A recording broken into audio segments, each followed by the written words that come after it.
5k race, Battersea Park. Let's go.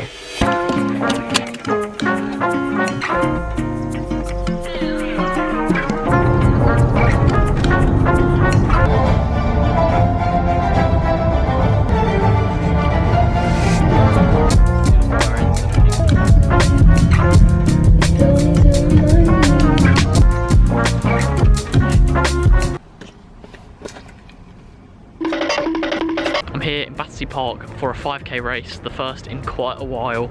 Obviously just off the back of Great North Run where I ran 73.13 for the half marathon, which after 5 months out with a stress fracture was a massive achievement for me. So we're back for another race, another fitness test for the 5k, which is arguably the most painful distance. So Battersea Park is where I've ran my PB. Been here quite a few times. I think this might be my 4th or 5th race here. So yeah, it's going to be good to just see what I've got in the tank. My Coros watch predicts I'll run 16.16 for the 5k. So we'll see if I can beat that again. Obviously I raced against my watch prediction a little while ago. Ran 17 flat at park run. I think I've come on a little bit since then. So obviously anything sub 17 would be great. I'd like to hope that I'm close to a low 16 or a sub 16, depending on how I run today. But yeah, we'll see how things go. Training's coming along really nicely. I'm having a little bit of a mileage decrease this week with Great North Run, just off the back of that, coming into this 5k race. So just a bit of a reduced mileage week this week, just to let the training be absorbed and accumulate, ready to kind of get back into another build. So yeah, looking forward to this. Theatre of Dreams, Battersea Park. Let's see what we can run at the Podium Under the Lights 5k. Let's go.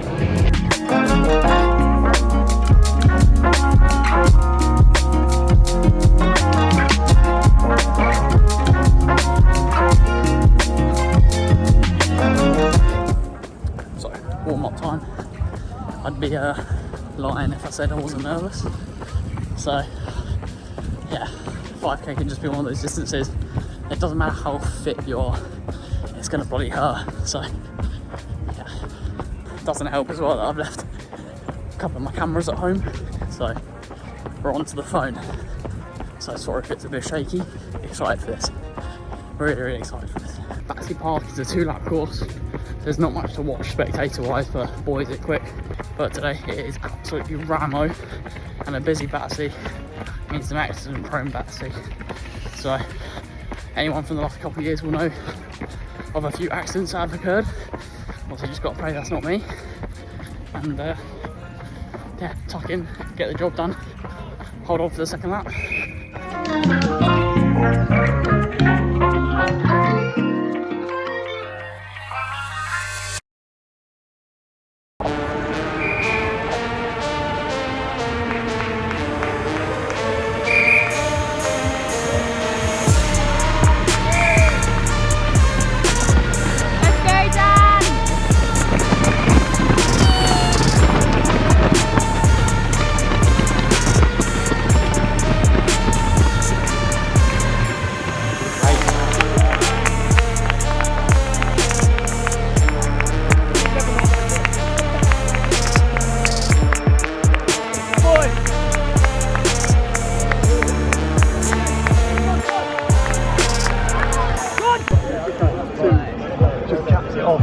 Because he does,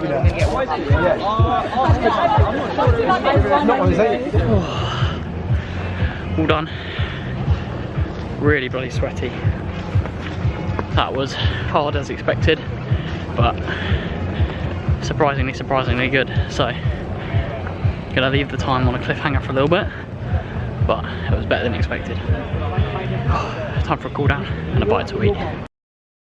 Just want to take a second to thank the sponsors of today's video, Hume Health, for sending me their Body Pod body analyzer. Coming back from a stress fracture, it's really important to me that I kind of get to grips with my bone density and my overall body health when it comes to body composition and just staying healthy. It's a really common pitfall for runners to think that to just get quicker, they need to get lighter, and it's definitely something that I've done in the past. Now, I completely understand that some people suffer with disordered eating, and it could be a trigger for some people, so if you want to skip ahead, completely feel free to do so. But as someone who's personally suffered with disordered eating, I found the Body Pod super useful in terms of just having a much more objective number and figure or overall idea about my body composition. In the past, when the number on the scales went up, I would instantly think about being fatter or being more unhealthy. But actually the body pod has allowed me to go, oh actually my body water is up today by 10%, or my muscle mass has gone up 0.1 kilos since last week, so of course I've gained 0.1 kilos because I've gained muscle, so on and so forth.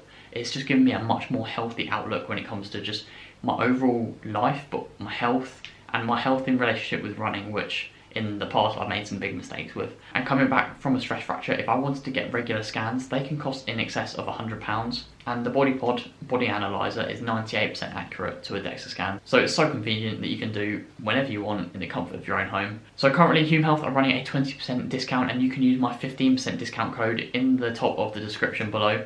On top of that, so you're totally 35% off, which is just an absolutely cracking deal compared to, as I said, DEXA scans that can cost in excess of $100. And there's over 50 metrics that you can measure, just like the footage that I put on top of this little ad read. So thank you to Hume Health for sponsoring this video, and let's get back to it.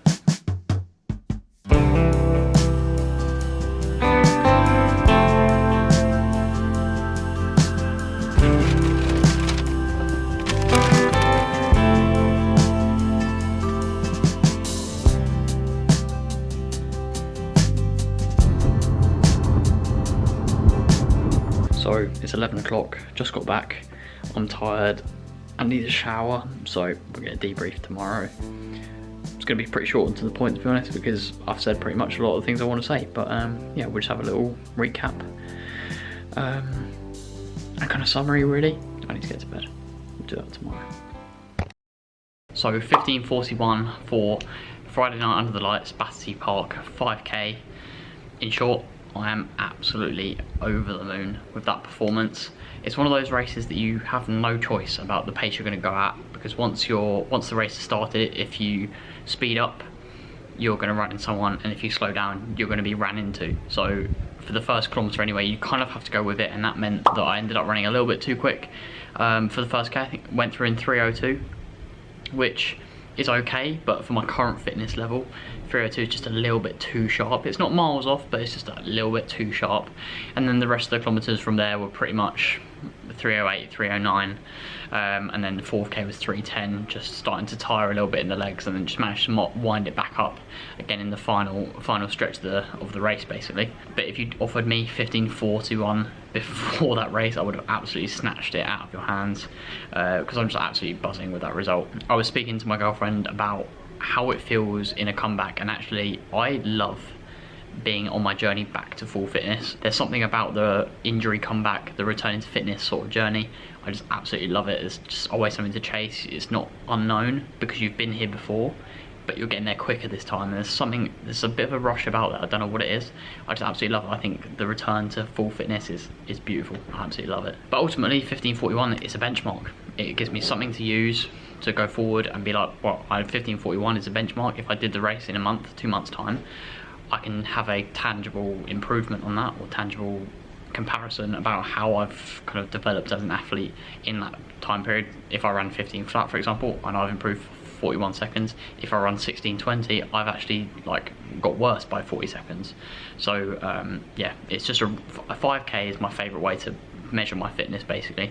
And I know it's not as easy as just comparing fitness all the time, because obviously marathon fitness isn't the same as 5k fitness, but for the type of running I do, I should always roughly be in decent 5k fitness, or at least until I step up to the marathon. So even when I'm at half marathon PB shape, I should still be around about a 5k PB shape, maybe just a little bit off it through lack of sharpness. But anyway, I hope you've enjoyed today's video. Please like, subscribe, share with your running buddies. Next up for me is the Cardiff Half Marathon on the 6th of October. The main aim for that race, obviously I'll go into more detail in the future vlog, but essentially goal number 1 is 72:30, the London Marathon Championship entry time. And I think based off of my current trajectory, I think I should be there quite comfortably by that point, but we shall see. But anyway, thanks for tuning in, and I'll catch you in the next one.